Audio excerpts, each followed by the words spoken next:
नमस्कार दोस्तों, स्वागत है आपका अपनी कोचिंग विधि जुडिशियल एकेडमी में। And in this lecture we are going to study section 418, 419, 420 of the CrPC. 418, 419, 420 CrPC के जो कि आप हो चुके हैं 458, 459 and 460 of the BNSS. 458, 459, 460 BNSS के अब ये हो चुके हैं। 418, 419, 420 तो केवल आपको सेक्शंस का एडजस्टमेंट करना है, otherwise everything will remain same और सेम ही तरीके से आपको पढ़ना है और समझना है। No change at all. So let's start the class. हाँ जी, execution of sentence of imprisonment. जब कारावास की सजा हुई हो उसका एग्जीक्यूशन के बारे में कौन सा सेक्शन है? Section 418। Again I am saying these sections are important for your prelims exam. When the accused is sentenced to imprisonment for life or imprisonment for a term. एक मिनट में थोड़ा बड़ा करता हूं पहले इसको। देखिए अब पढ़ता हूं मैं इसको पढ़ता हूं। 418 clause 1, where the accused is sentence to imprisonment for life. जब आरोपी को आजीवन कारावास की सजा सुनाई जाती है। कौन सी सजा? आजीवन कारावास। It means you will be in jail till your last breath. श्वास, अंतिम श्वास तक आप जेल में रहोगे। ये हुई imprisonment for life. Or imprisonment for a term, किसी खास टर्म के लिए, 2 साल के लिए, 6 महीने के लिए, 5 साल के लिए, जितनी टर्म में आपको जेल के कारावास की सजा हो रही है। It means what? In cases other than those provided for by section 413। 413 में जो बात की उससे अलग। 413 में क्या होता है? जब डेथ सेंटेंस होता है, यानी कि one of the sentence is not death sentence. जब आपको डेथ सेंटेंस नहीं दिया गया हो। सही है? ये क्यों लिखा गया? एक व्यक्ति को 3 सजा सुनाई गई। एक केस में उसको सजाए मौत, दूसरे मर्डर केस में उसको आजीवन कारावास, और तीसरे एक रॉबरी के केस में उसको 7 साल की सजा। तो तीनों सजाएं हो सकती हैं। ऐसे बहुत पूजनीय आपके जानते हैं। रब राम ही बचाए, रहीम ही बचाए। आप समझ चुके होंगे क्या कहना चाह रहा हूं मैं आप लोगों को। कई लोगों कई की सजाएं हुई हैं, है कि नहीं है? तो इसलिए उन्होंने कहा कि कौन सी सजा हुई है? इम्प्रिजमेंट फॉर लाइफ हुई है या इम्प्रिजमेंट फॉर ए टर्म हुई है, लेकिन डेथ सेंटेंस नहीं हुआ। 413 में कवर नहीं हो रहा हो। सही है? Then the court passing the sentence shall forthwith forward a warrant to the jail. तत्काल एक वारंट जेल को भेजेगी। Or other place in which he is or is to be confined, जहां उसको रखा जाना है, जिस स्थान पर या जिस जेल में रखा जाना है, तत्काल एक वारंट वहां पर भेजा जाएगा जहां पर वो है। वेयर ही इज, जहां पर वो है, और जहां पर उसको रखा जाना है। And unless the accused is already confined in such jail. अगर वो जेल में नहीं हो तब क्या होगा? Shall forward him to such jail. उस व्यक्ति को भी जिसको सजा हुई है उसको भी वहां भेज दिया जाएगा। तो लबोलवाब ये है, 418 की हेडिंग याद कर लोगे, काम चल जाएगा।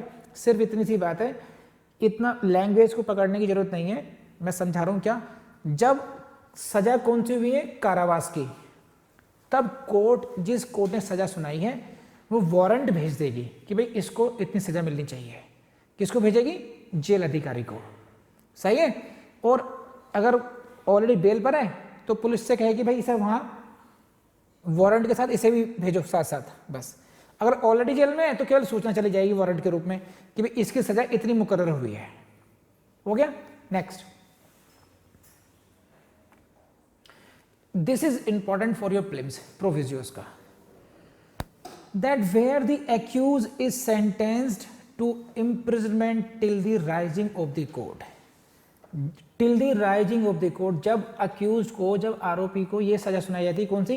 कि till the rising of the court, जब तक कि कोर्ट अपने कार्य से खत्म नहीं करती, यानी कि शाम के 4 बजे तक। Till the rising of the court. कई बार ऐसा होता है कि कोई बहुत हल्का फुल्का अपराध हुआ है ना, तो उसको बड़ी सजा नहीं दी जा रही, या ऐसा हुआ उन्हें प्लीड गिल्टी कर लिया, या प्ली बार्गेनिंग में उसने अपना सेंटेंस कर लिया। तो कि चलो ठीक है, आज शाम तक, जब तक कोर्ट कार्य कर रही है अपने कोर्ट आवर्स तक वहां खड़े रहोगे बस। इसे कहते हैं टिल राइजिंग दी कोर्ट। तो इसमें इम्प्रिजनमेंट नहीं भेजा गया आपको, क्या करा गया? टिल राइजिंग दी कोर्ट। उस पर ध्यान है। तो provided that where the accused is sentenced to imprisonment till the rising of the court, कर लिया highlight, it shall not be necessary to prepare or forward a warrant to jail. ऐसी स्थिति में वारंट, जेल को warrant भेजना आवश्यक नहीं होगा. The accused may be confined in such place, accused को ऐसी जगह कन्फाइन करके रखा जा सकता as the court may direct, जैसा कोर्ट आदेश देगी. ऐसी स्थिति में जरूरी नहीं है कि जेल ही भेजा जाए उसको, किसी भी स्थान पर. तो आमतौर पर प्रैक्टिकली क्या होता है, कोर्ट में खड़ा कर देते हैं, पीछे खड़े रहो चुपचाप, बस देख उधर देखो, बस डांट दिया, उसको खड़ा रखेंगे 5-6 घंटे, 4-5 बजे तक जब तक कोर्ट बैठती है, और ये सजा उसकी फिर खत्म हो गई. तो ऐसी स्थिति में वारंट वाला जो प्रक्रिया है उसको अपनाया जाना आवश्यक नहीं होगा. The accused may be confined in such place at the court may direct. It shall not be necessary to prepare or forward a warrant to a jail. ऐसे समय उसमें वारंट, जेल का मतलब ही नहीं 4 घंटे की सजा, 5 घंटे की बस. कर लेंगे अब. नेक्स्ट 419 पढ़वा देता हूं, हालांकि इंपॉर्टेंट नहीं है एग्जाम के लिए. Direction of warrant for execution. Every warrant for the execution of a sentence of imprisonment shall be directed to the officer in charge of the jail or other place in which the prisoner is or is to be confined.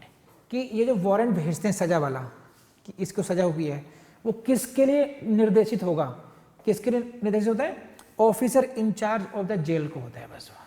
या जिस जगह पर रखा जाना, अगर वो jail नहीं है कुछ और जगह है, तो उसका जो इंचार्ज होगा उसको निर्देशित होगा बस. डायरेक्शन किसको दी जाएगी, जेल के इंचार्ज को दी जाए बस. 419 बहुत सिंपल है, कुछ है नहीं. Section 420 only important for prelims exam. क्या, warrant with whom to be lodge, Hindi में इसको बोलते हैं वारंट किसको सौंपा जाएगा. तो आंसर, जब बंदी जेल में परिरुद्ध किया जाना है तब वारंट जेलर को सौंपा जाएगा बस. इतना ध्यान कर लीजिए. When the prisoner is to be confined in a jail the warrant shall be lodge with the jailer. तो इसको देखो क्या है टर्म इन्होंने, जेलर. और अभी दोनों शब्द में अंतर देख लीजिए. Officer incharge of the jail, jail का इंचार्ज होना और जेल होने में अंतर हो गया. दोनों शब्द को अलग अलग प्रयोग करा गया है.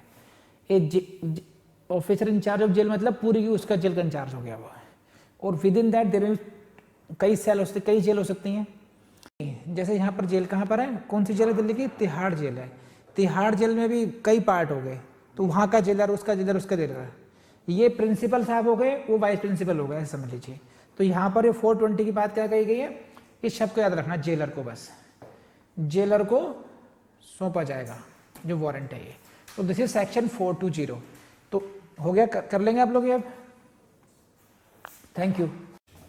सो डियर स्टूडेंट्स, मुझे लगता है कि आपको क्लास बहुत पसंद आई होगी. और अब तक हमने जितनी भी BNSS पढ़ी है, तो खुद से आप एक बार सवाल जरूर करना कि क्या आप उसको रिप्रोड्यूस कर पा रहे हो या नहीं कर पा रहे हो. जितना मैंने पढ़ाया है क्या आपको उतना याद हो गया है या नहीं हो गया है, और नहीं हुआ है तो प्लीज़ और प्लीज़ स्टार्ट योर रिविज़न.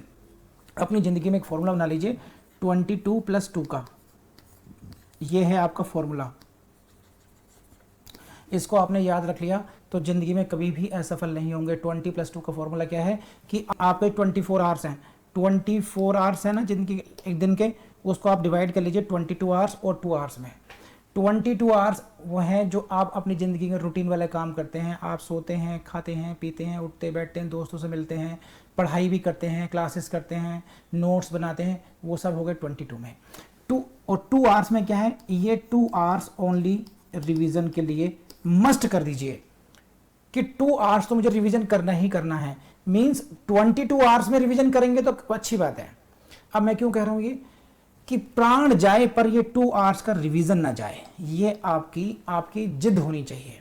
जैसे मान लीजिए मैं कहता हूं एक्सट्रीम इमरजेंसी में तुम्हारी शादी भी है ना, और अभी तुम एग्जाम के पीरियड अभी स्टडीज में चल रहे हो, तो कोने में जाकर के 2 घंटे रिवीजन जरूर कर लेना. 22 घंटे में जितने स्टडीज करते हो भली वो ना हो तुम्हारी. वो किसी भी परिस्थिति में 2 आवर्स का रिवीजन हमने छोड़ना नहीं है. 22 घंटे का जो रूटीन है वो भले ही हमारा डिस्टर्ब हो जाए. 22 घंटे में हम लोग क्लासेस करते थे, हम लोग नोट्स बनाते थे, तो किसी दिन नहीं बन पाएगा चलेगा, लेकिन 2 आवर्स का रिवीजन ये आपका होना ही चाहिए. तो मुझे लगता है अगर आपने इतनी बात मेरी फॉलो कर ली तो आप देखना आपके रिजल्ट बहुत जल्दी बहुत अच्छे आएंगे। With these words wish you all the best. Thank you very